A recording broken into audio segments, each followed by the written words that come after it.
Ya, selamat malam. Nama saya Mari Oslan Purba. Saya dari kelas 7A RESD. Sekarang saya ingin mempresentasikan tugas yaitu dengan judul Perencanaan PLTS di atap gedung P2M Salemba dengan subjudul Analisis Ekonomi PLTS atap dengan sistem on-grid di gedung P2M Salemba. Berikut deskripsi situasi awal. Data lapangan yang saya dapatkan itu yang di sebelah ini bisa kita lihat itu merupakan atap yang digunakan untuk pemasangan PLTS, dan ini atap dari bawah bisa kelihatan. Berikut adalah lokasinya adalah di gedung P2M di Salemba.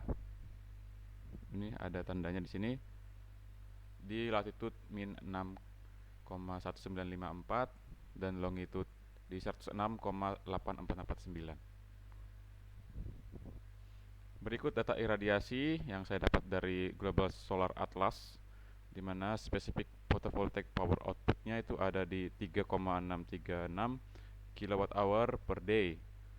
Direct normal irradiationnya 2,453, global horizon irradiationnya 4,545, dan selanjutnya.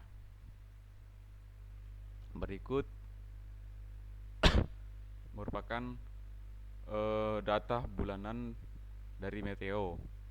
Bisa kita lihat itu dari tahun 2016 sampai 2021.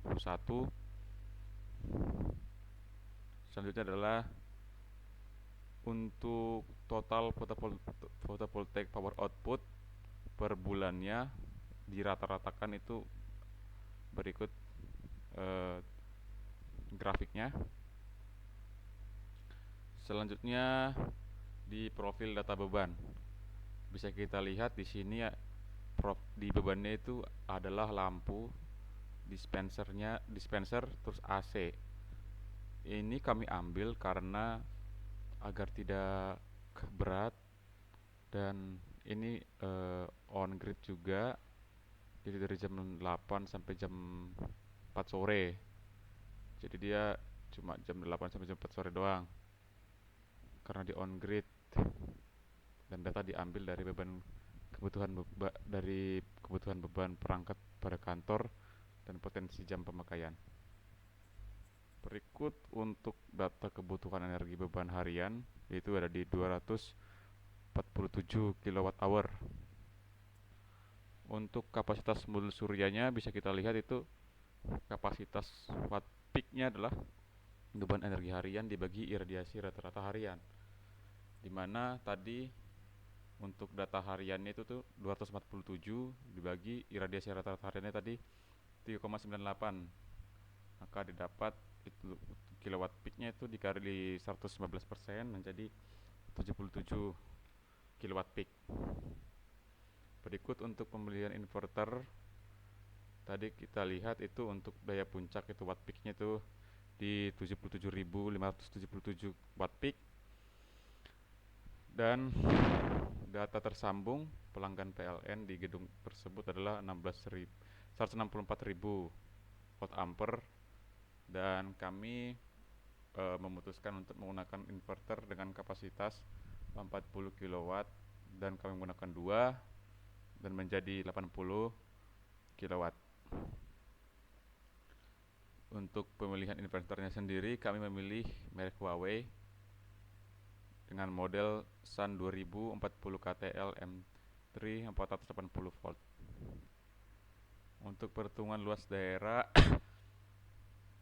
rumusnya adalah daya puncak dibagi efisiensi modul surya, di mana daya puncaknya adalah 78.000 dibagi 0,2 dan dikali 2 menjadi luas areanya menjadi 776 meter kuadrat. Untuk perhitungan jumlah modulnya itu watt puncak watt peak dibagi watt peak modul. Kami memilih Triana Solar dengan kapasitas 500 watt, maka untuk jumlah modulnya itu dibutuhkan 155 modul. Berikut gambar flowchart untuk proses perancangan PLTS ini. Dan sekarang kita masuk untuk subbab di analisis ekonomi. Di rancangan di RAB-nya itu bisa kita lihat ada 4. Yang pertama adalah komponen utama. Komponen utama itu ada contohnya adalah model surya, klem dan inverter dan lain-lain. Yang kedua adalah komponen pelengkap, itu seperti distribusi daya dan grounding, seperti meteran eksim, kabel grounding, kabel inverter dan lain-lain. Selanjutnya adalah jasa layanan, itu seperti persiapan lokasi, mobilisasi dan demobilisasi, serta pemasangan instalasi. Selanjutnya adalah pra-instalasi PLTS, yaitu pemasangan CNP, pekerjaan atap seng dan lain-lain. Untuk RAB di total ada 882 juta. Untuk life cycle cost atau LCC bisa kita lihat, LCC sama dengan biaya investasi awal ditambah MPW. Dimana rumus MPW adalah biaya operasi dan maintenance tahunan dikali 1 ditambah suku bunga pangkat N dikurang 1 dibagi suku bunga dikali 1 ditambah suku bunga dipangkatkan dengan lama proyek. Dan biaya operasi dan maintenance itu adalah 1% dari biaya investasi awal. Jadi berikut untuk perhitungan life cycle cost, yang dimana life cycle cost adalah biaya investasi ditambah MPW, maka dapat biaya LCC itu adalah 1.007.045.000 sekian. Selanjutnya adalah BEP. BEP adalah lama waktu yang dibutuhkan supaya modal itu bisa balik, atau orang bilang biasanya adalah balik modal. Rumusnya adalah LCC dibagi beban tahunan dikali harga listrik.